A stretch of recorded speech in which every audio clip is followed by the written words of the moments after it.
Welcome to my first vegetable garden. Today I want to give you 3 or 4 tips on purchasing seed starts from your nursery, Home Depot, Lowe's, places like that. These plants are Brussels sprouts, green cabbage, red cabbage. This is baby broccoli, Brussels sprouts. Now, I seed start most of my stuff. I'm in my greenhouse. There's 14 flats of what I started. But I find in my area, and I think because the zone doesn't have a long enough period of cool weather, that buying bigger seed starts of the broccoli, cabbages, and Brussels sprouts gives me the most success. If I plant them by seed out in my garden, they don't mature in time because of the weather. And if I start them at seed indoors, they never seem to just be large enough or strong enough to do well. So I have a specific targeted group that I buy seed starts from. You want to go to the store and, take a look at the plants. First thing you want to look at is the color of the plant. Fully green, no yellowing. The stems are green. They look nice. Second thing you want to look for is as you're moving your hand through here, you're looking for flying insects. You're looking along the stems for aphids, any signs of infestations or anything like that. So if you have no insects, the plant looks nice and green, that's a good start. Then you want to pop out one of the root balls and take a look at it.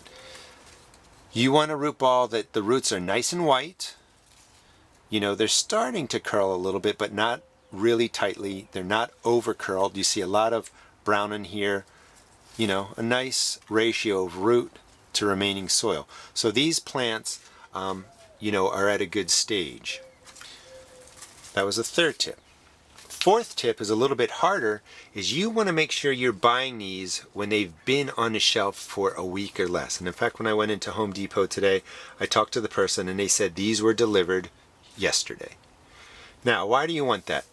Well, these are a nice size. If you're, getting started late with your cool weather crops and you come to buy these 3-4 weeks from now, they're not going to be much taller than this.